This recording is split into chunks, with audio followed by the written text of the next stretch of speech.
Welcome everybody, this is Beyond Behaviorism, applying behavioral neuroscience to working with fear in horses. This is part 2 of our mini-series, and this part 2 will be focusing on the video analysis of 2 particular training sessions with a horse that has a fear of objects.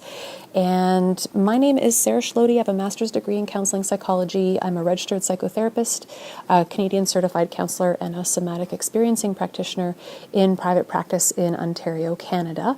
And I have, aside from my private practice, a separate business focusing on what I call equisoma, equine-assisted trauma recovery, and trauma-informed horsemanship. And this particular video series has been produced with the permission of the Somatic Experiencing Trauma Institute in Boulder, Colorado, who carries the trademark for somatic experiencing.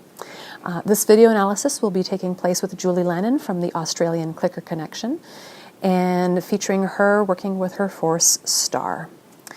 Before we begin, I wanted to review some of what we said in the last video, which is this idea of, can we take a trauma therapy that was developed in large part for humans and apply elements of it to working with fear and trauma in horses?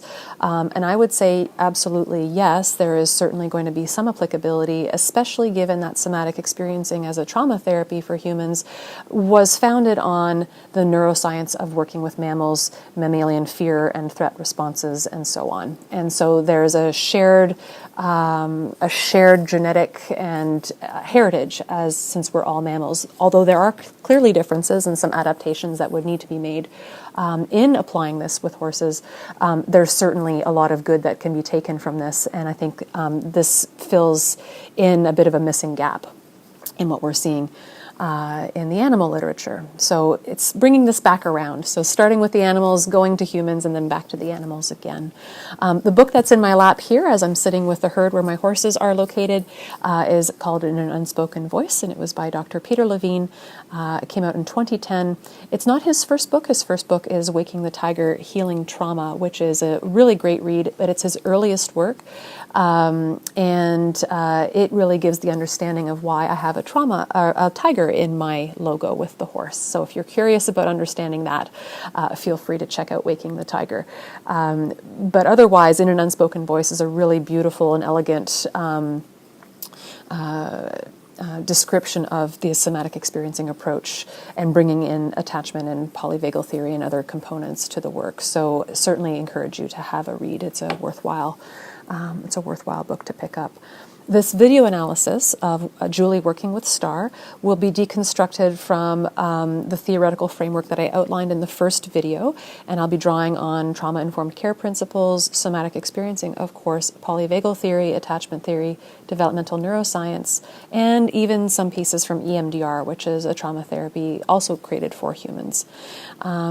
The second video will show progress in Star's developing resilience and confidence with regards to the scary objects.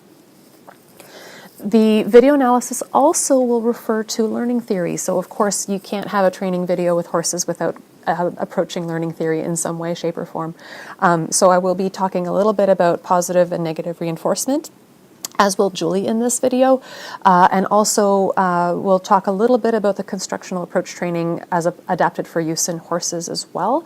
But the overarching framework will not necessarily just be strictly behaviorist. It will be taking one step further and bringing in somatics, polyvagal theory, attachment, and other frameworks to enhance our understanding of what's unfolding. And this is important, as I said again in the last video, where we need a more nuanced approach. Conditioning theory is excellent. It has its place, and we definitely want to include that in our understanding of working with horses. Learning theory is a really foundational component of this work, but it's more than just that. And so what we've seen with Payne, Levine, and Crane-Gaudreau, who say here, conditioning theory again states that in the extinction process, a conditioned fear response is not actually eradicated, but only suppressed by competing or positive conditioned experiences.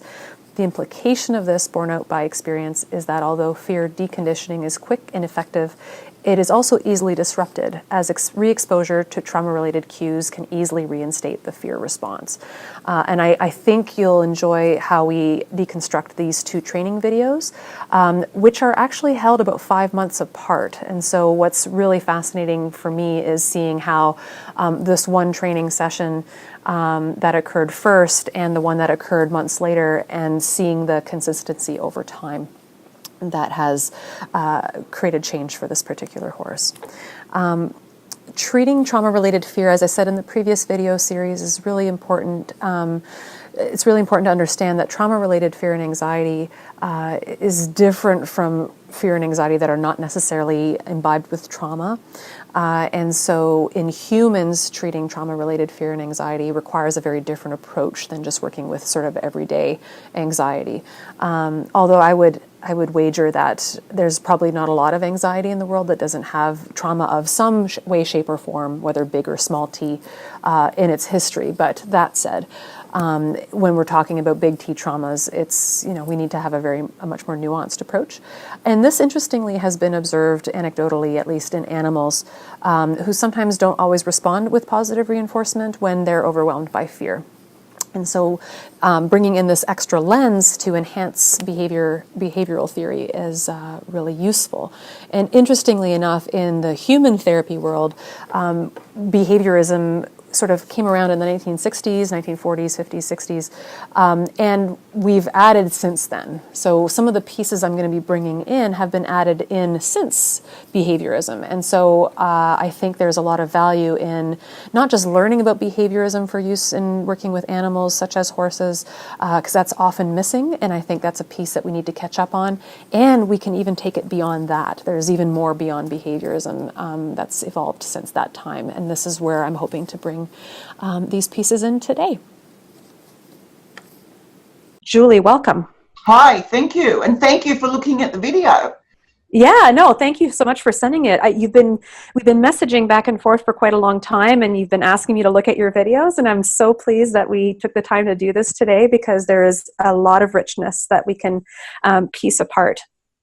Yeah, and I just want to learn more, because I really feel that how you're applying the polyvagal theory to the horses with the somatic information is just, to me, it's the missing link that I've been missing, because Star, the gelding in this video, he is just a scaredy cat.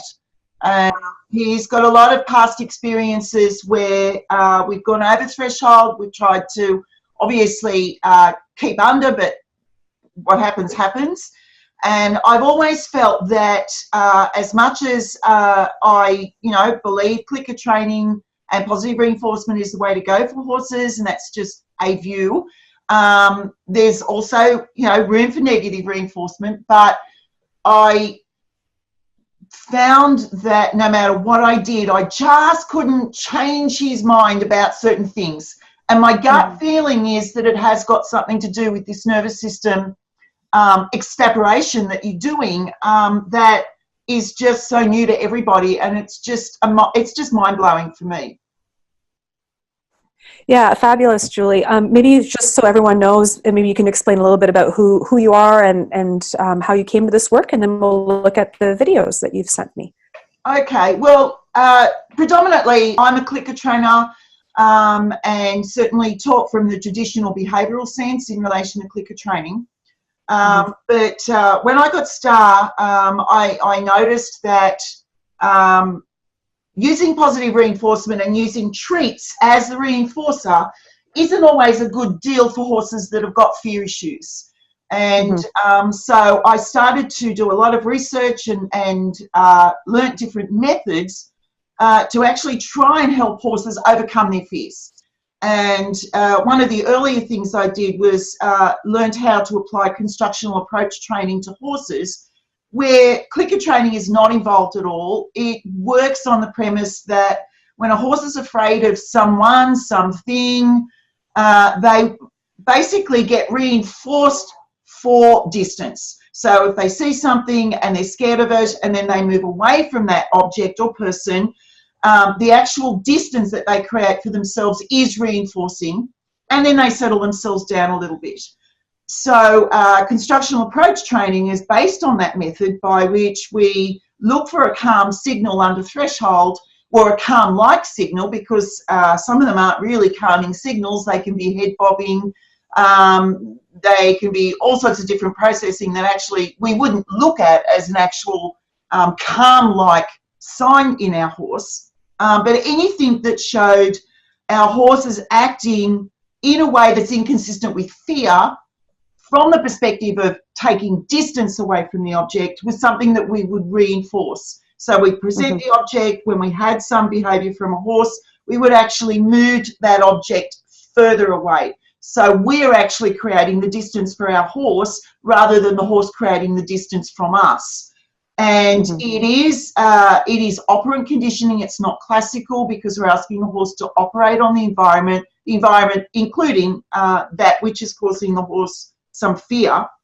And eventually there comes a time when the horse realises that this is a pretty good deal, because we're getting closer and closer on the basis of what the horse is telling us, and the threshold is reducing more and more, to the point where the horse wants to actually engage with the object of fear. So it becomes that the horse wants to work towards the object rather than work away from the object. And it's only when we actually work towards the object that I would then use positive reinforcement, because the horse is not after distance any longer. The horse wants to work with the object. So negative reinforcement in that situation would actually be punishing for the horse.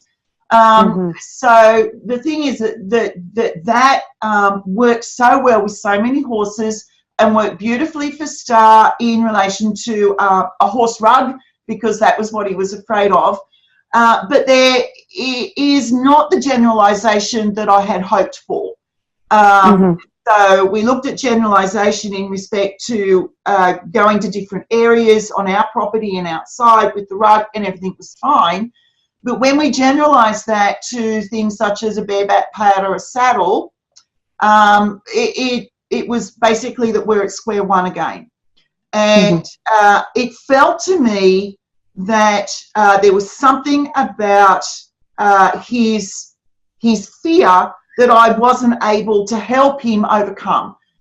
And it wasn't until I started intrinsic work with him, with movement, crunches, panther walks, just getting him proud and feeling happy within his own body, that I realised that there seemed to be an overlap between when he was feeling proud and happy, he was actually more courageous. And it started with, we'd go for walks out and about the property. If he saw something that worried him, he'd look to me and cue a panther walk. So that's what I was starting to take on board in the video that you were seeing here. And that's kind of where I started trying to explain myself to you in email exchanges, in that, is there something in it for me that I am seeing the proudness actually changes his nervous system to a point where he actually is learning to control himself, and things aren't as bad as he feels. And that's kind of where I'm at with it all. Yeah, and I love that you sent that, because there's so much overlap between what you're doing and what we would do in somatic experiencing, working with humans, which I'm proposing that we can do with other animals as well, because a lot of this, somatic experiencing, which was created by Dr. Peter Levine, is founded on mammalian models of nervous system and neuroscience, and it's also founded on Dr. Stephen Porges's polyvagal theory, as you know, which is also coming out of mammalian neuroscience. So we've got these human models that are based on animal models that I go, well, it's time to bring that back around and look at the animals themselves, that we originally borrowed from in creating these human trauma therapies, because they're based in working with mammals. So I would love to go through this video with you and talk a little bit about what I'm seeing from the standpoint of a number of different theories and frameworks. So Julie, do you have the video queued up? Yes, I've got that lined up. Let's just play video 1 from start to finish without interruptions first.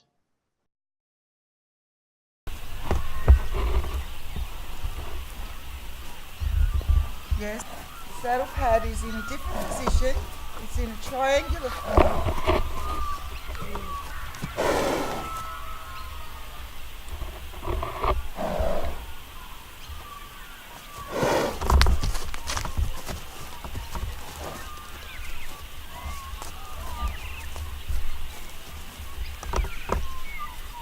I know. What do you reckon? Antelope?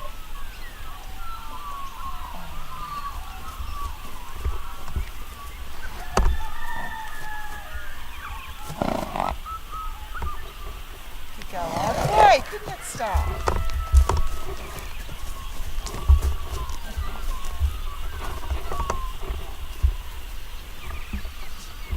Lovely, Star, just relax. Oh, we can do this. I know. Looks like a little tent. We can do this. We can.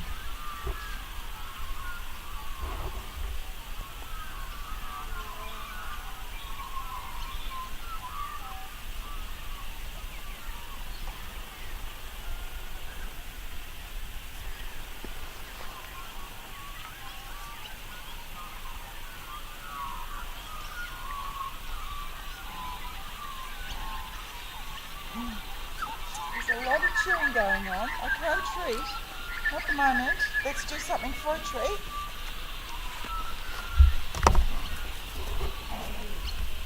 You're very brave.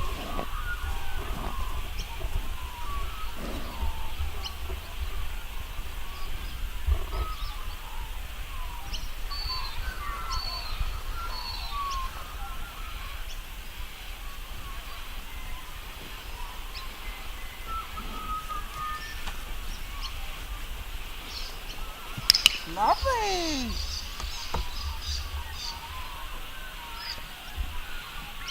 Why don't we panther walk past it? Would you like me in the between? Okay. No? You want to do it? Come on down this way. Panther walk past it? You can do it. I can go in between if you like. Is that what you prefer?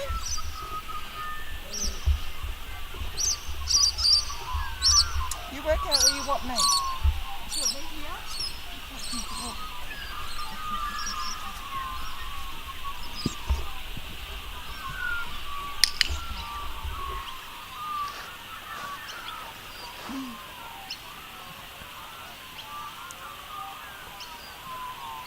Surprise!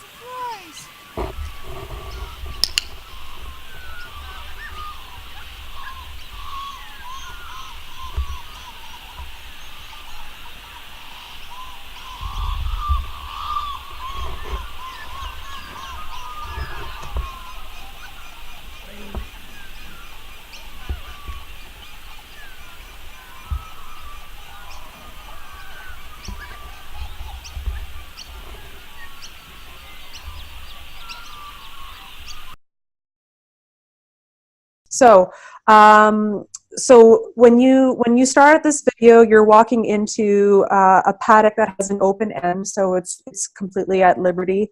Star can leave at any time. He's alert. He's orienting to his environment, and he's walking with you, like he's matching pace with you in the beginning there. And he pauses at the 4-second mark, just briefly. Seems to take notice of the object on the ground, but you know he's still not exactly in a high level of arousal. I think you and I talked about this before, where you know there's dials with the nervous system, right? The sympathetic nervous system response, you know, can either be low all the way up to high, right? And these different branches of the nervous system can fluctuate to varying degrees. So there's a certain amount of arousal involved in the fact that he's noticing this object, he's walking towards it, so he's moving, as well as in the beginning a certain amount of parasympathetic, tempering that response through connection with you. So the social engagement branch of the nervous system also may have been modulating that a little bit. So he paused briefly at 4 seconds and then continues his previous pace.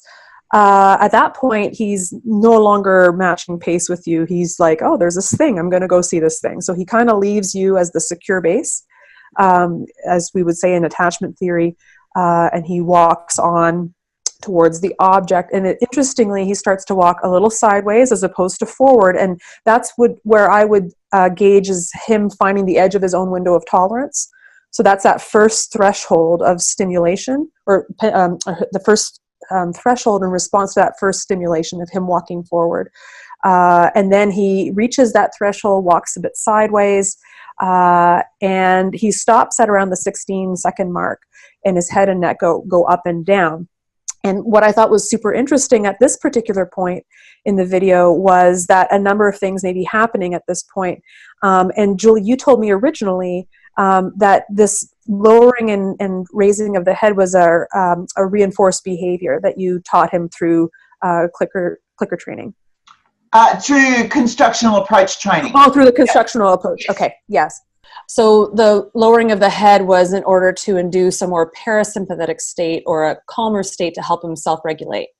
Yeah, look, I think that's right, because with constructional approach training, what we're always trying to do is reward our horse with distance if there is any signs that the horse is coming into a parasympathetic state. So a lowering of the head, even just awareness of blinking the eyes, just a little bit lower in the head carriage, anything that looks inconsistent with the horse trying to run away from the object. The important thing with constructional approach training is that from the behavioural perspective, it is looked at as a form of operant conditioning, not classical conditioning. Mm-hmm. So in the normal classical conditioning mindset, we would say that the horse is afraid of the object. And the fear was generated through classical conditioning. So what we're doing, though, is having the horse operate on the environment and operate on the scary object. So if the horse offers a calming-like sign, we take the object further away. So what we're trying to do is probably change the mindset of the horse to turn that mindset into this object is a friendly object, not something to be scared of. And the important thing and the difference between constructional approach training and approach and retreat is that we are never on the threshold. We are always under the threshold, and our distance with the object and our horse is always at a distance where our horse notices the object, but that sympathetic state isn't rising. So that's kind of the difference, and so the constructional approach training, as they say in the behavioural terms, is operant conditioning, changing the mind of the horse about the scary object itself. So they're saying we're not afraid of the object, we are afraid of the consequences of the object. Yeah. Okay. Right. And so, okay, I see what you're saying with that. That makes a lot of sense. Yeah, so it is different from the somatic experiencing, because from what I'm understanding so far is that we do want our horse's sympathetic state to rise just a little bit, at least that the nervous system is there, so that we're teaching our horse to work on our horse's nervous system. So there's in somatic experiencing, there's a place for keeping things low and slow and not a lot of juice to work with. And then there's a place to start working with some juice, so to speak, right? So at smaller thresholds and gradually growing higher. So there is a place for not having any stress at all. There's a place for building safety and having things come down. In somatic experiencing, we'll talk a little bit about the importance of making sure there's good brakes in place before you hit the gas. And so it sounds a little bit like that, but then we want to progress from being able to have a good brake system in place to being able to help grow the nervous system to be with more of those gas pedal states without getting stuck in those states. Yeah. And that might be why I'm not having as much success with new objects with constructional approach training, because in that system I'm not actually helping our horses grow their nervous system.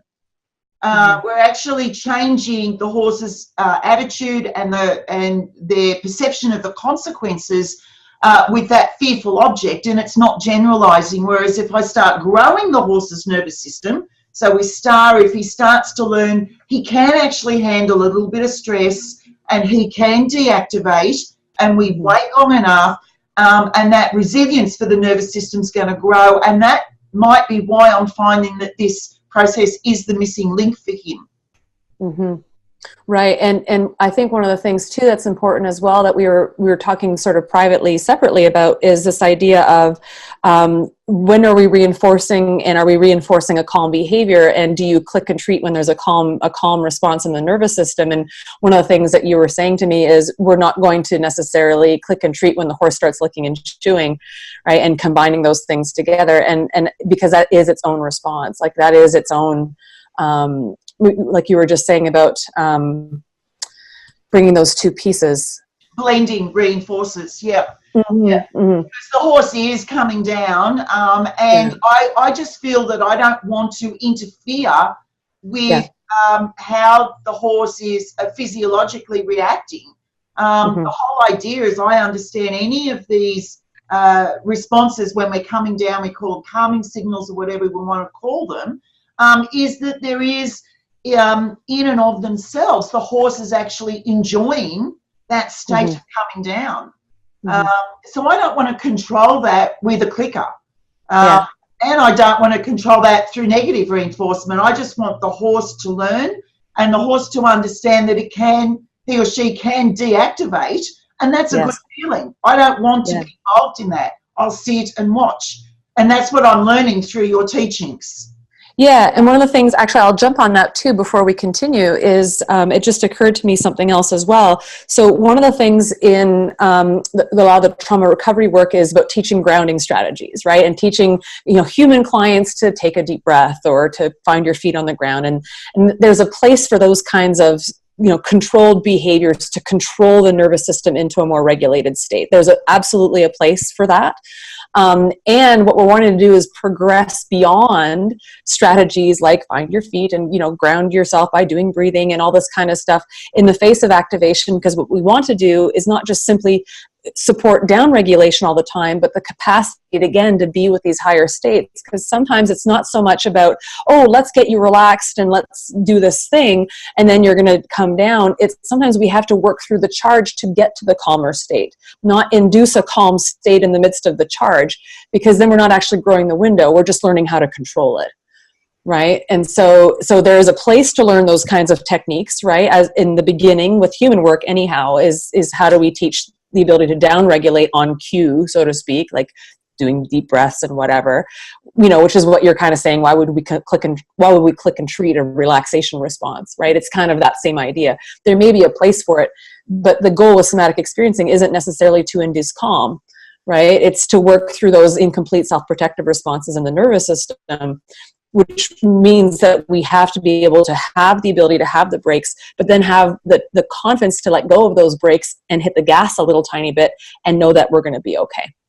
Because the nervous system will re-regulate itself, right? We need those strategies when we don't feel like we don't trust the nervous system is going to do the thing. Now, that also doesn't mean we want to go too high, right? Because I think there are going to be some people that go, oh, well, that means all stress is fine and I can just send my horse into flooding and as long as he comes down, he's great. That's not true either, right? Like, it's not about let's not go into extremes or throw out the baby with the bathwater, right? But let's come back around, because I think all this stuff around constructional approach training, although it's very different from somatic experiencing in some ways, there are certainly some elements that make sense or that seem to overlap, even if they're used a little differently. But we'll get to that as we go along. Okay. Yeah, and that's what we're talking about here as well. So he does this movement that's been reinforced to help himself to regulate. And some of the pieces I was bringing in with that was, there's also this element of orienting. So when horses raise and drop their head, there is a certain amount of orienting to the object. Their visual field is pretty narrow in terms of what's clear. So there could also be this idea of wanting to get a different vantage point of it. Doing that kind of orienting allows us to stimulate the social engagement system, because we're using the parts of the face and the neck that are involved in social relationships, right? We use our eyes when we're communicating or when we're looking at somebody or at another animal. We're using our neck to turn, and our neck is involved in turning towards, another human being, for instance, not just a source of threat or a source of novelty. And so when that part of the the vagus nerve, or the ventral vagus, is activated, that serves as a pacemaker on the heart to slow the heart down and modulate arousal, so that we can be in connected relationships. So even if you're not close to him, the very fact that he is utilizing parts of the body involved in the social engagement system may actually be also contributing to that calmer, sort of modulated state. The other thing that we know from Bruce Perry's work is that repetitive, rhythmic, patterned movement can help support regulation as well in the nervous system. So I'll talk a little bit more about that as we go along. So lots going on right there, which I think is really interesting.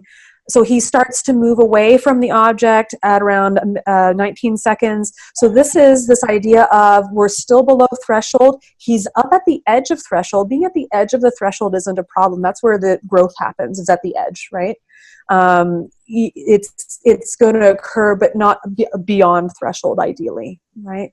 So he makes his way to the edge of his window of tolerance. He moves away from that edge, and then he makes his way back to you. And in attachment theory, we would consider that to be moving back towards the secure base, right? You know, of the safe haven relationship that he has with you. So and that's what we do when we're little kids. Other animals do this as well, including horses. When we're babies, we go out and explore the world, and we come back to our secure base, usually our mother or some other attachment figure, or an allo parent within the herd, for instance, when we want reassurance and we want soothing and calming or protection. And so he does that. He comes back to you. In part, that may also be a reinforced behavior because of the clicker training, coming back to you for a reinforcer. So there could be both of those things playing out.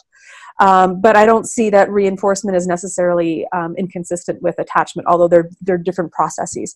Attachment isn't just because of conditioning and reinforcement, as we know from the works of Dr. John Bowlby and Dr. Mary Ainsworth and others. So once he's back to his secure base, you don't treat him. And interestingly, he doesn't look for a treat either, which is where I kind of go, there is a bit of secure base going on just beyond reinforcement at that particular moment. And he licks and chews around the 31-second mark. And as we know, licking and chewing is usually a sign that a horse is back into more parasympathetic dominance. Not that there wasn't parasympathetic on board prior to that. As we know, it's dials and they function by degrees. But we know that there's perhaps more parasympathetic dominance at that point, which brings in the salivation, the licking and chewing. And so we know we're kind of in that state. And so this is really, as you were saying, with the constructional approach training, STAR is determining where his thresholds are approaching and retreating of his own volition. And that's, supporting this deactivation in the nervous system to happen, right? We go up to a threshold, and then there's the settling that comes after having reached that threshold. And so he has a lot of choice in this process. Anything else you'd like to say, Julie, about this first pendulation before we move into the second one? No, it's great. Anything that I may have missed? Yeah. Okay, great. Okay, so the second pendulation begins around the 37-second mark, more or less. And this is where, Julie, you come in and you cue STAR to begin the panther walk, which is his reinforced behavior. As you said, that usually brings him a sense of confidence and pride, and that's a very resourcing kind of experience for him.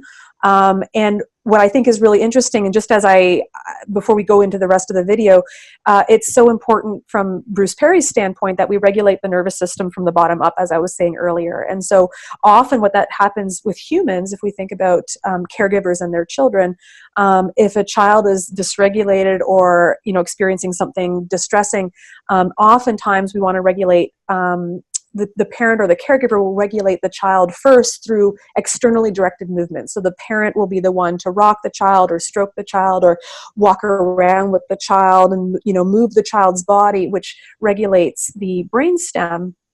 And then as that regulation of the brainstem kicks in, the diencephalon will start to be the next phase to be regulated. And you can tell that you're shifting to that phase because the child will start to self-direct movement themselves.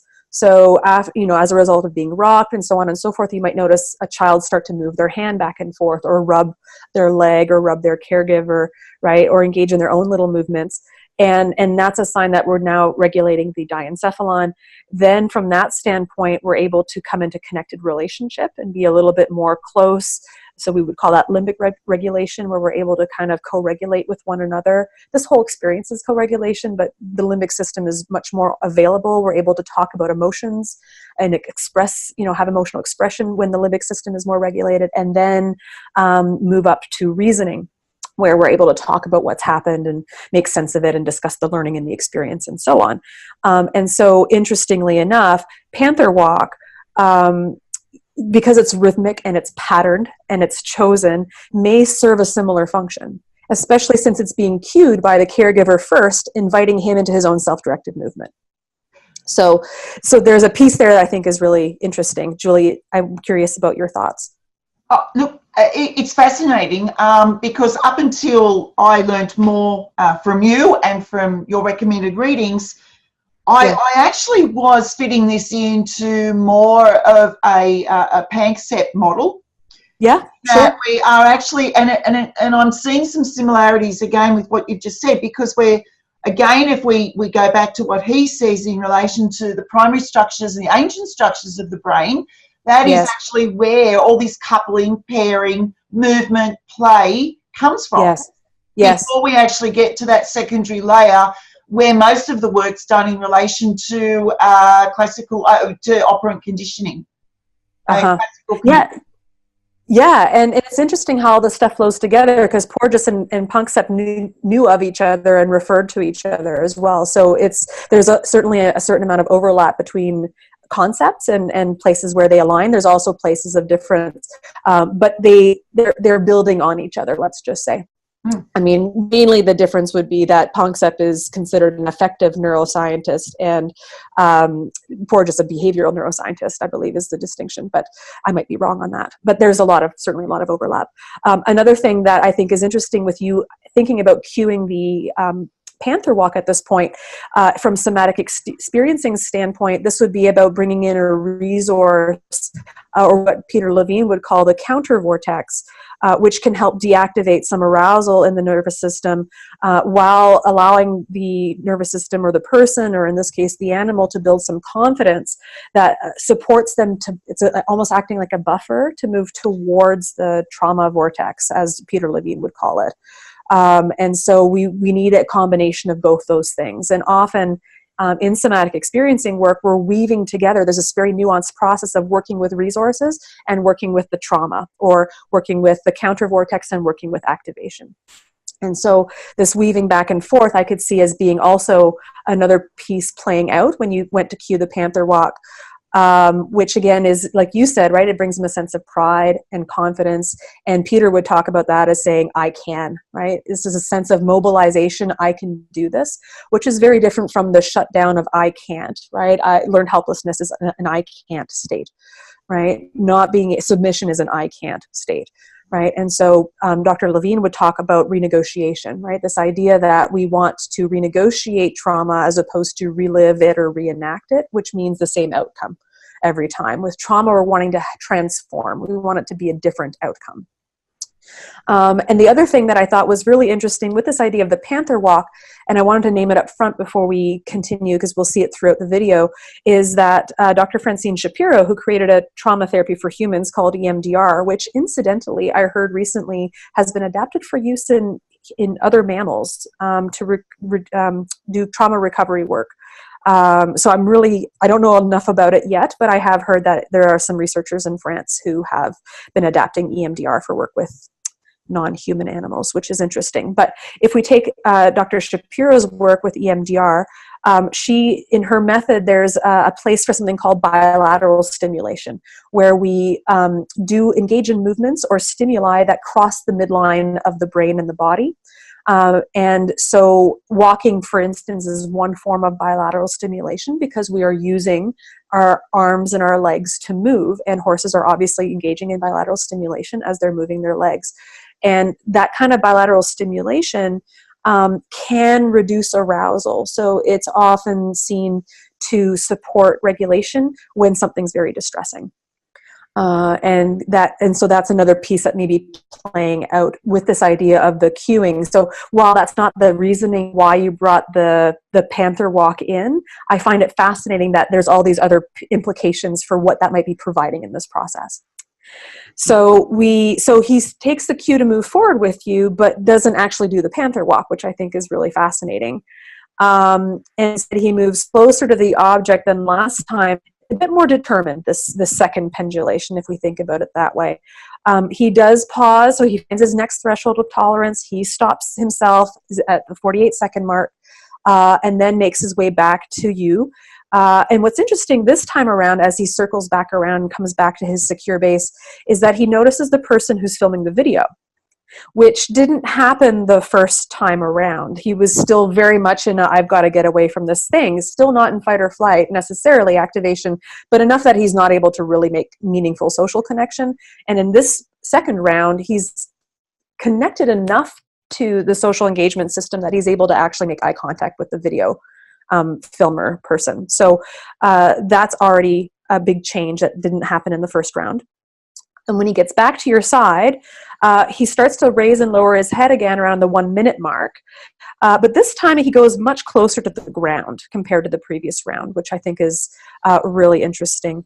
And his head and neck were a lot higher in that previous round. He doesn't go as high this time.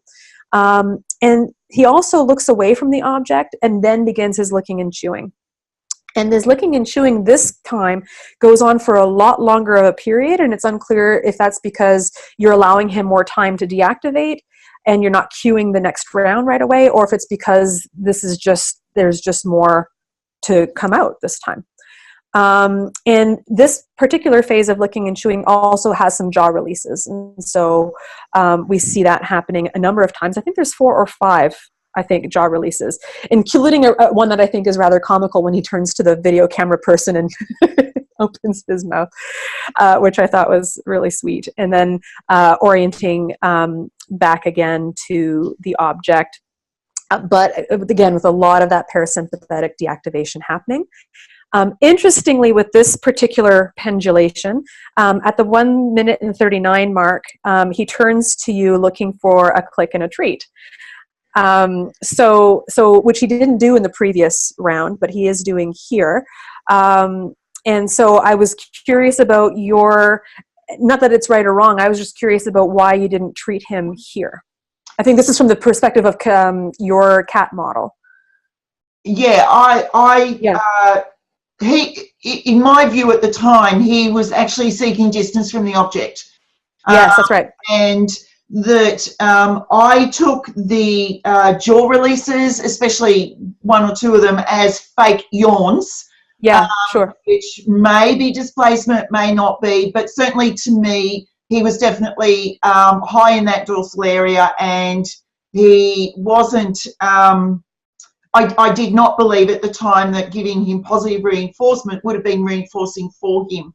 It may be that he felt that he'd given himself a good enough jaw release, that he was proud of himself, that he didn't move back any further, and that he felt that deserved my acknowledgement. And perhaps in hindsight I could have treated him, but I just felt at the time, and I think you see in a moment, it didn't seem, the fact that I didn't treat him didn't appear to be punishing to him. No, and it's not clear that that was even needed. I mean, I don't think it would have been damaging at that point to do it, but it certainly doesn't look like it was necessary. I agree, because he got the reinforcement by the fact he got to choose to move away from the object, at his own pace. He got a chance to lick and chew and come down. It's hard to say in this particular round if he went a little bit above threshold, which is what we were wondering about, because as you were saying, dorsal would be more of that freeze state, and it's hard to say because he is also socially engaged and connecting with you and the camera person, which would be incompatible with a high-tone dorsal shutdown response. So it's hard to say exactly what's happening in this particular pendulation, but we do know he is coming back down into parasympathetic, that rest and digest, or the ventral vagal social engagement with you by the end of this particular round. we can see for sure. The jaw releases is interesting as well, because we will use, I mean, humans do this all the time. After they've been through somewhat of a stress response, even low-level stresses, we often clench our jaw, right? So jaw clenching is, and clenching other joints as well, are ways that we respond to arousal and activation, intense emotion, fear, and so on. And so oftentimes after coming through a really challenging experience, even if it's a low-level one, we may still have had really low-level amounts of, or a tightening on subconscious levels, right? Tightening of the jaw muscles, tightening of various other joints. And so with humans, you'll often see people after a stressful experience, like, release their jaw, right? And they'll be like, oh my God, my jaw is so tight, and I just want to be able to work with that. In somatic experiencing, if I was working with a human, I might actually titrate some of that jaw release a little bit slower. You can't ask a horse to do their jaw release slower or smaller. So this is where we have to adapt the method, right? Based on the species, because there's some things we can't do. Yes. The titration that you're just talking about, then, could that actually be what I'm reading as fake yawns? Well, that's what I'm wondering about. That fake yawn could be him just, releasing his own jaw, right? After it was tight for a little while. But he gets larger and larger. So the first couple are just tiny little attempts, and then it gets larger and larger. I'm just wondering whether that's possible that he titrated.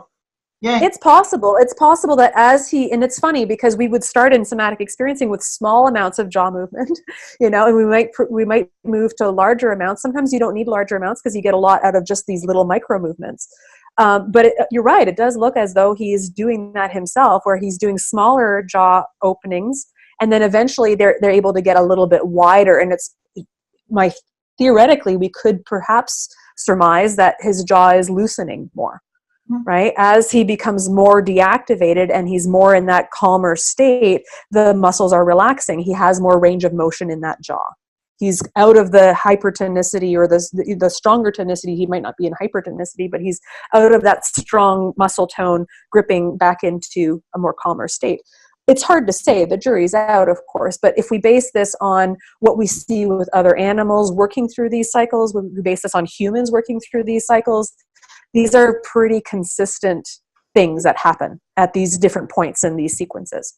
So again, we never know 100% for sure, but theoretically it fits the model. It fits the framework.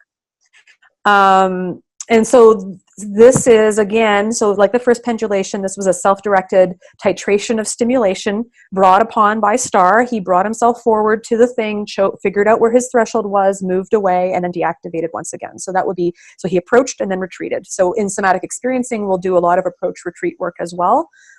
Sometimes directed by the client, sometimes directed by the therapist. In this particular case, we have the horse directing this particular approach retreat pattern. The third pendulation begins at around 1:42, where you, Julie, recue the panther walk another time. And interestingly, yet again, Star moves forward again without the walk. And my guess is that this is in part because he's still very focused on that object and not so much focused on what you're cueing him. Like, he's still got a certain amount of his brain attention on that focus over there, right? The dual attention of being able to be with you and the object, or more with you in the face of the object, isn't quite there. So it still feels like, although he's walking with you, I mean, he's clearly joined up enough that he can move with you, he's still not cueing the response. That was my take on that. I don't know if you had a different take on that particular, if there's a sense that you have about why he might not be cueing the panther walk yet. No, I honestly, there's no reason not to accept what you're saying. I don't have an explanation. Yeah, okay. From my perspective at the time, it was just, okay, he's not comfortable enough yet to be feeling really proud and ignore it. I mean, that was just the way. Yeah. That's exactly it. That's my thinking too, right? Like, he's still predominantly focused on this object. He's still unconfident enough to be kind of affected by this object. He's moving with you, so he's got enough on board, enough connection with you on board, that he is following the cue and moving with you. That may be a reinforced behavior because he's worked with you a lot, but there is still that sense of connection. And so, similar again to the previous two, he begins to move towards the object. and then he pauses at his own threshold at around 1:51. And this time, when he approaches, though, his head and neck are much lower during the approach. He's well below the withers this time. He does not go above the withers with his head bobbing. It's much slower. It doesn't have that more, not urgent kind of quality to it, but like it's not as fast, right? It's not as, wow, what's going on? What's this thing? It's more like, oh, okay, up and down. It's very, it's smoother. We would talk about flow, right? It feels more organized and flowing as opposed to disorganized and jolting, so to speak. And there's more time between each bob of the head up and down. He did drift sideways a little bit in this segment, but he's mostly able to stay focused on the object, facing it, as opposed to more, I'm sort of drifting and I'm turning away. Like he's able to stay focused. He also doesn't need to retreat this particular time. And there's no licking and chewing for this particular pendulation as well. And I wasn't sure if that's because he's mostly already in parasympathetic dominance. He doesn't really go into any kind of major arousal. Again, he's pretty calm in this particular one. He stops at his threshold, but he's doing quite well compared to the last two. And so it's possible that he's already in that parasympathetic state, so there is no extra salivation that would induce sudden licking and chewing. It's unclear. Or if it's because the next pendulation begins before he's able to come down enough to have licking and chewing occur if we had delayed the next pendulation another few seconds. So it's hard to say, right? But because he's so much calmer in this particular pendulation, it doesn't go as high and it's not as intense. He's much more curious this time. Waiting longer may not have been necessary, or at least the opposite may also be true. Not having waited longer may not have been detrimental, right? So although there wasn't a lot of time for that sort of deactivation and integration to happen, I don't see that was necessarily problematic given how low this particular pendulation was. Anything else, Julie, before we move to the next one? No, it's great. Okay. Great. So fourth pendulation begins around 2 minutes and 9 seconds, roughly. And this is where you're cueing him to panther walk another time. Each time you're cueing him, it's a stimulation. So a stimulation can either be in the direction of a counter vortex, which is a resource, or a stimulation could be in the direction of the trauma vortex, which is activation or arousal. Arousal when it's not trauma, and activation if it starts to go into those higher states. So you cue him to panther walk, which is a stimulation bringing in social engagement, a resource that he knows how to do, and again, that bilateral stimulation, and that might lead to bottom-up regulation. He doesn't do the panther walk really in any significant way in this one again, but he does walk with you. So you click and then you give him a treat around 2 minutes and 16. He orients to the object. You re-cue the panther walk again. And then this time he does it a little bit with you, and he approaches a little bit closer. Then he pauses once again, looks again at the object. So each of these pauses, it's hard to say if they're all separate pendulations. I would say no. I think we're still in the same one because he's still in action, right? He's still in moving towards.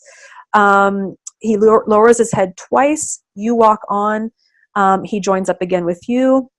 And then this third time, he does not actually lower his head, which is interesting. At the 2 minutes and 38 mark, when he pauses again, he doesn't actually need to lower his head at this point, right? That bobbing isn't necessary, whether that's to orient his visual field or to self-regulate.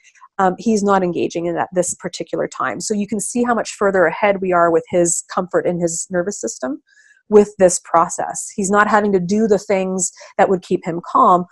In somatic experiencing, we would call those management strategies, right? So, sometimes you think about those as fidget behaviors. So a fidget could be, from our standpoint, like a thing that you do that's attempting to try to keep you regulated, but really it's just this thing. Ideally, when we have true regulation, we're not needing those fidgets anymore, right? The nervous system is organically calm. And we no longer need to use an outside strategy to get to that. Yeah, Julie. And maybe because just after that, his panther walk improves, Yes. The behavioral signals to me at the time on the ground should be, well, I don't need this anymore. Let's go a little bit further. I'm a little bit more braver though. So That's right. these are signs for me when I'm out there with him, working out just what to do and how to do it and what to help with. Those things, not needing the resources that he did for himself for his nervous system, he actually became more prouder and could actually get more into movement. That would be my assessment as well. And that's what we see with humans too. And this is where I find it so fascinating, because the somatic experiencing model was grounded on mammal science first, adapted to humans. We're now like taking that back around, like I said earlier, full circle, to reapplying it to horses in this particular video. And it's not surprising to me that it's very similar. And again, why wouldn't it be? Right? So for me, it's interesting that we can actually take this, superimpose it on a different species and go same, right? So again, some species-based differences, of course, right? There's going to be some things we have to adapt, but overall, the overarching patterns and process unfolds very similarly. So, so he joins up with you again. He doesn't lower his head. You cue him to panther walk. And he finally, like you said, engages in that movement again around 2 minutes and 50 seconds. So he starts to actually do the panther walk. And at that point, I go, and I agree with you, he's much more resourced. He has much more capacity in his nervous system. He's not as distracted by the object, and or he also has more ability or confidence in himself to be around this object and do this thing with you that you're asking him to do. But we had to build up to it. And so the building up occurred over the first few pendulations, and now we're at, technically, if we could lump this particular segment of the video as the fourth pendulation. It might actually be a number of smaller ones, but for argument's sake, we'll call it the fourth pendulation. So he starts to engage in that movement. You click and treat at 2:54, so 4 seconds into the panther walk. So it's like, yeah, great, this is awesome. Here's another counter vortex. You're reinforcing the behavior, but it's also a resource, and it's also engaging the social engagement system. Whenever he gets a treat, he licks and chews. He activates the part of the body that's involved in the social engagement, which brings in the ventral vagus, which allows him to be in a more parasympathetic state. So all these pieces, to me, are playing out as we're watching this. You pause together, and then that's around the 3 minute and 2 mark. At that point, so that we could have waited and allowed more deactivation to occur, but again, he's not supercharged. Like, I'm not seeing any major issues with having proceeded into yet another stimulation. Where I'm concerned about stimulus stacking is when he's at higher thresholds or at higher levels of intensity earlier on. Right? Where there isn't enough capacity in the nervous system, stimulating without allowing a chance for deactivation to fully occur becomes a problem, because that's where we start to see the learned helplessness and the flooding and the shutdown and all that kind of stuff, because the nervous system never has a chance to reset, as we saw in that previous video with those perpetually increasing thresholds. But because he's had a chance to titrate through increasingly growing levels or thresholds of tolerance, and he's been allowed to pendulate completely, or more or less completely, he's been able to move through and build his tolerance. And so I don't know that it's necessarily too problematic that he's not getting full deactivation before this next one occurs, because he's so much more resourced and he's got such a wider capacity now. So from a nitpicky sort of subtle standpoint or a nuancy standpoint, we could have paused longer here, but again, he seems to be ready for it. So it's not necessarily a bad thing. The fifth pendulation would start around at 3 minutes and 3 seconds, where you again cue the panther walk. There's less and less space and time between these, and again, it's unclear if it's just because we're not allowing the time or because he's just that much more resourced. It could be a combination of both. You intuitively might be reading the fact that he is more resourced and are just continuing with this process with him based on that read. So cue the panther walk. We know what all that is. He turns to face and you turn to face the object. And what I find really interesting at this point is you cue the walk. There's the counter vortex. You're turning to face the object, which is the trauma vortex stimulus. Star does it with you. His head at his withers. He doesn't increase higher. He's still in that same connected state. and he joins you with that movement in a rather easy, flowing kind of way. It isn't jarring. He's not activated. He's just very much with you. And you click and retreat. And then the sixth pendulation, which I would say is the last one in this particular video, starts at the 3-minute and 15-second marks. We're flowing from one to the other. From about the fourth pendulation onward, they're happening much more closer together. There's much more capacity, and we're able to move towards this thing that we would consider the trauma vortex. So you again cue him to panther walk a final time. He does that with you up to the object. He gets himself within a braced position to kind of explore it around 3 minutes and 27 seconds. He does that for a few moments, and it's like whatever little bit of charge may have been there with the bracing, it's low because he's able to, he's much closer, and he's not leaving the scene. He could leave if he wants to. He's not retreating. And then instead of retreating, he moves forward. He shifts his weight forward on those front feet. He moves forward at 3 minutes and 34 and appears to get very, very close to the object. I don't know, Julie, if he actually touches the object in this video or he gets really close to be able to smell it. But here's where we finally make our way up to the thing. Do you remember, Julie, if he actually made contact with it physically or if he just got within very, very close proximity? No, he did make contact with it, and that's when he I did decided touch to it. stop. Yep. Perfect. Yeah, and you know what? Like in a really good somatic experiencing session, we don't want to do too many pendulations, especially if the capacity is not there. But his capacity was there. A beautiful process, from my standpoint. And then at that point, absolutely walk away, leave the pad. Let's go. Let's go do something else and end the training session there for the day. It's possible that with a different horse, you may have had to pause the pendulations earlier. You might not have been able to go beyond 2 or 3, right? Or even just 1. Some horses, they're so activated and they're so much in an overcoupled trauma response that you may have had to just do 1, and that 1 may have taken a really long time, and that would have been your 1 for the day kind of idea, and then back off, and that's it. And you would grow the nervous system capacity by small increments. Those little titrations really make a difference. And Peter Levine would say, and a lot of people would say this, but Peter Levine for sure would say this, that we get there faster if we go slower. And that a number of horse trainers have said that. I know Ray Hunt has certainly said that. I know a number of people have said that, and it's certainly true across the board. Some colleagues of mine, Bettina Schultz-Job and Tim Job, who have a model called natural lifemanship, will often say a good principle is a good principle regardless of where it's applied. And so, so principles like we'll get there faster if we go slower seems to apply across the board in a lot of different areas. So that's certainly true here.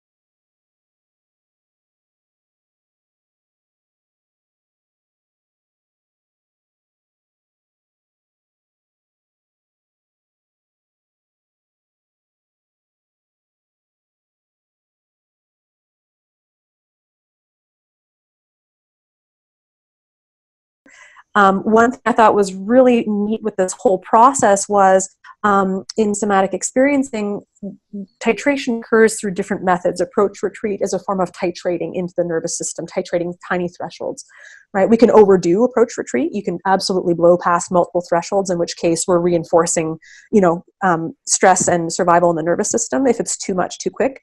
But another principle of titration is this idea of periphery to core, right? Moving in to the heightened thing from the edges, right? So we start furthest away and gradually move towards and then back off. We approach and retreat, and as we approach and retreat, we gradually move from the periphery to the core. And that was what I saw in this particular video, which is why I was so excited to unpack this with you, because it is essentially a somatic experiencing session in a nutshell, or a series of somatic experiencing sessions in a nutshell, but with a horse. So I love that we've done this, Julie. Any other comments about this first video before we move into the second video analysis, where we see what happens the second time at a different training session where you bring Star forward to the pad again? No. I think I know I need to work on my timings and give him a little bit of time to process, for sure. And it's interesting because at the end there, when I was adding the click and the treat, I was looking at it as another asset for him. Not really understanding at the time until I read more what that meant. And every time I watch this video and read more and more about what you've recommended, I just think Star already read all those books and he's telling me what to do. So this next video Julie sent me is really lovely. So this comes after the first video on a completely separate day, correct? Oh yes, months after. Yeah, months later. Okay, so this is happening much later, and Julie, this is, I guess we could call this round 2 of approaching the bareback pad, and we'll watch it together. We won't do a breakdown this particular time. I'm not going to stop it with each pendulation. We'll just watch it straight through, and we'll add some commentary as we're watching, but it's going to be interesting to see what happens this second go round as we reapproach this trauma vortex, quote unquote, stimulus. And one of the things that was interesting, Julie, I think what prompted this video was that in a previous conversation, I had said to you that after watching the first video that I would anticipate that the next time, based on past experience, the next time would the process of getting from start to finish, from the periphery to the core, right, would take much less time, would involve a lot less, not that there was a lot of arousal to start with in the first video, but less arousal, more calm, not as much needing to, resort to strategies, more ability, like you said, to connect with you. And so I think a very different process, which would be evidence of what Peter Levine would call, again, the renegotiation, right? We're renegotiating as opposed to repeating or reliving. Or reenacting the same traumatic process over and over again with flooding and shutdown. So let's watch the whole first video in one, fell swoop first, and then let's watch the second video and see just what's different this second time around.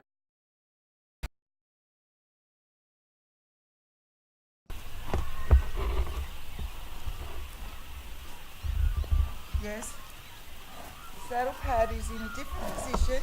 It's in a triangular form.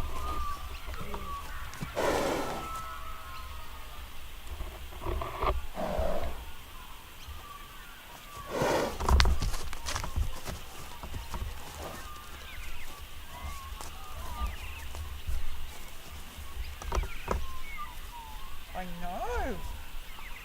What do you reckon? Antelope?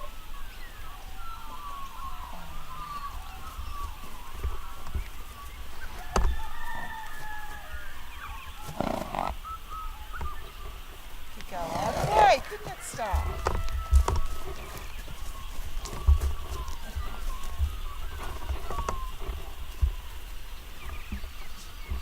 Lovely Star, just relax.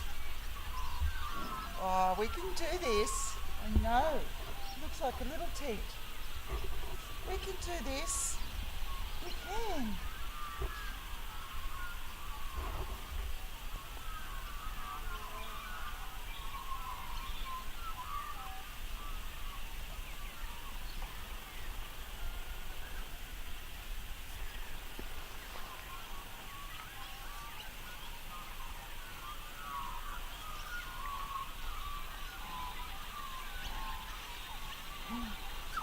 There's a lot of chewing going on. I can't treat. Not at the moment. Let's do something for a treat.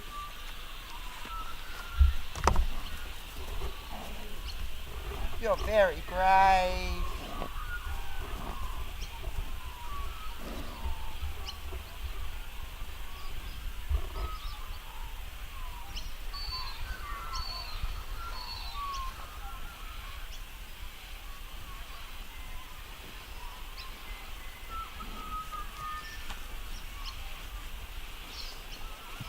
Lovely.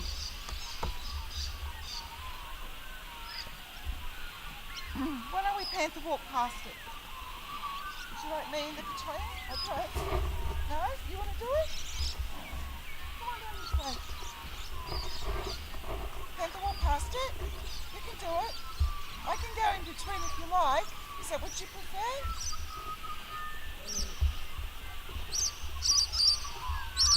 You work out where you want me. Do you want me here? Okay.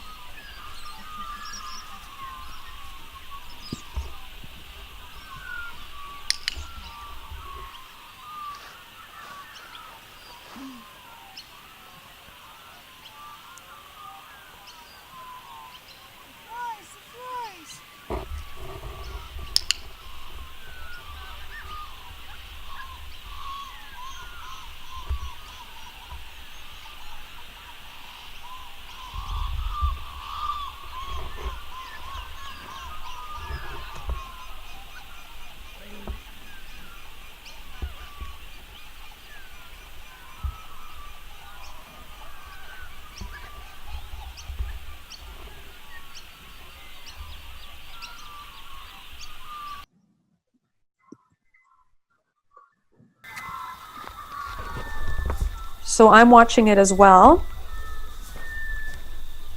And you're walking with Star, starting, the step, panther walk. Oh yeah, very different this time. Very different. Brings his head down. Again, not really above the withers. Not by much anyway.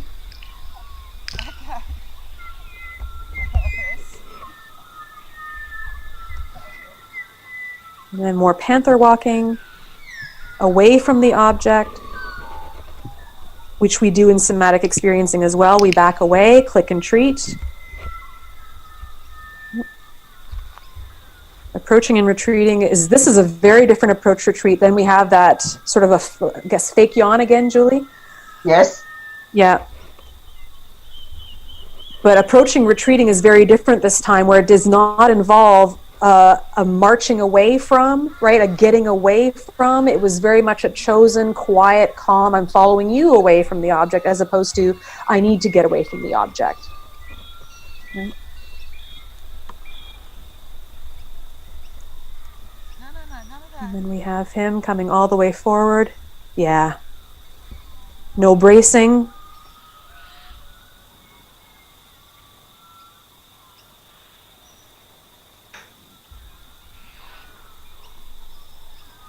What I think is really lovely too, Julie, is you just backed away, and in somatic experiencing, we often ask the practitioners to make sure they're sitting back in their chair and not leaning forward or being too invasive with the energy, because the nervous system can come down on its own often. Like we can just be there and hold the space. And so I really see that. You're cueing him again is that a join up cue for you?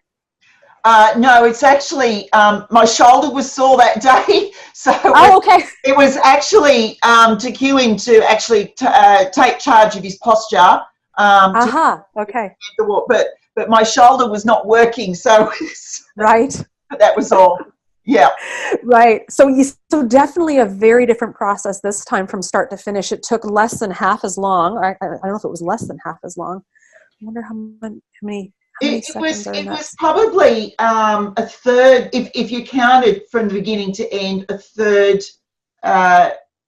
If you divided the video into thirds, it was 2/3 as long as the other one. But we spent a lot more time at the end of him sniffing the saddle pad, yeah, the back pad, whatever, sure. Whatever it is. I'm pretty sure that was the bare back pad. But I kind of just was interested to see what would happen, because I really now, I guess my next my next job is going to be to pick up the pad in some way, and try and help him understand that the experiences of past where he would freak if it was put on his back aren't going to happen again. And so the next time is going to be very challenging to me, and looking at that concept of, do I have a lead rope on? Do I leave it the way I'm doing it now? Because I kind of like,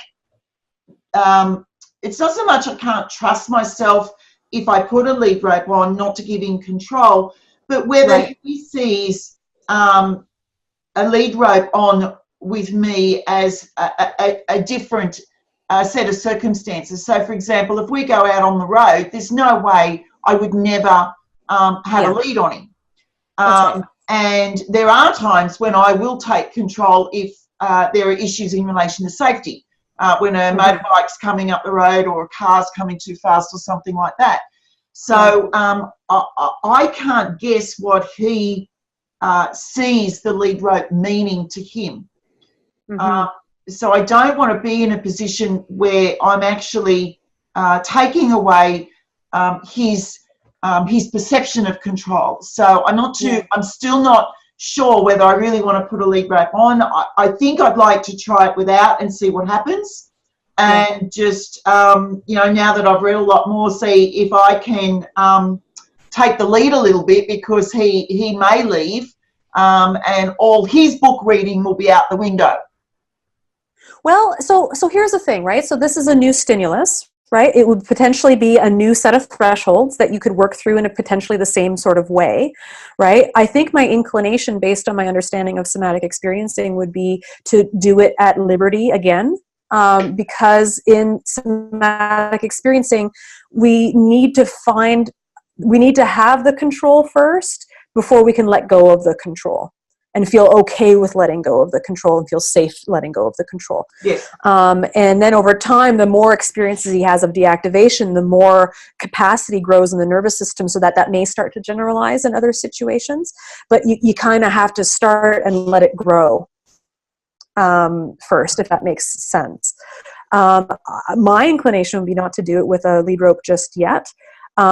Because him having the ability to determine his own thresholds, I think, is important. And that's what allowed him to grow it the first time. Adding in a lead rope, I could see adding in a lead rope after he's built that tolerance, because then you're changing the conditions. It's like, oh, I can't actually get away as easily, right?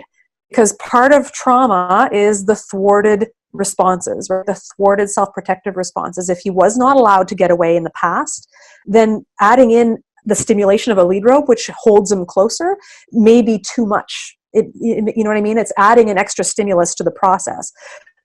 My inclination would be, based on SE, do the process with the pad first, lifting it, right? And then after that, it might be a whole other sequence with bringing it to his side, touching him with it, putting it on his back, and so on. Each of those may require their own deactivation before doing that with him on a rope, where he recognizes he can't get away. So that the not being able to get away isn't a stimulus that he has to contend with on top of the pad being a stimulus, right? The rope will be a stimulus too, and that's too much stimulus stacking. Yeah, that makes total sense. Okay, that would be my prediction, is that would be the process next. If I think behaviorists would call that shaping plans. I'm not doing shaping here. We're working with growing the nervous system. So this would be like the quote unquote treatment plan in somatic experiencing, is here's where we would go next, right? To continue growing that window of tolerance, as opposed to, classic conditioning based behavior shaping. Not that there isn't some behavior shaping happening in these processes. Of course, that can be happening also, but we're talking from a larger standpoint, beyond just straight behaviorism. So one final thing I wanted to mention before we wrap up is that as we approach the trauma vortex, so to speak, it's not always that everything will be this lovely and deactivated. So it's important to recognize this as well, that when we do somatic experiencing work with humans, when we get closer to the trauma vortex, people's capacity grows. But what that means is it isn't that they're always calm. It's that their capacity to be with the largeness of all the emotional and arousal states that occur as we get closer to the trauma vortex increases. Meaning that as they get closer to the trauma vortex, arousal increases, they go into activation, but they do not get stuck into the freeze response. They're able to go up into that activation, mobilize the response that maybe they were not allowed to mobilize in the past, work through that fight or flight energy, and deactivate down the other side. So there is a place in this process for larger or higher states of arousal, and having those states not necessarily be detrimental, because again, from the slides that we looked at earlier, the process is not about it's not so much that going into states of stress creates an allostatic load, which is detrimental to the nervous system, which is the old two-branch model of understanding the ANS, but that it's a dynamical system. And what we're wanting to do is help the nervous system have a flexible, resilient response in the face of arousal and activation, so that the nervous system knows that it can activate and it can deactivate without getting stuck in a shutdown, or without getting stuck into submission or going into dissociation and staying there in a functional freeze for decades, right? And so the idea is, yes, sometimes there's a place for these higher states, but we want to make sure that as we grow the thresholds of tolerance, that we're doing it with connection, we're doing it with attunement, we're growing the window. Arousal and deactivation are occurring, so that when we get to the center of that trauma vortex, if there is a larger response that's meant to happen, that the capacity is there to move through that response and not get stuck. And also not get punished on the other side. So this is the piece around trauma and how we end up having trauma in humans and in captive species, is that often we go into those responses and we're punished for them. We're harmed further.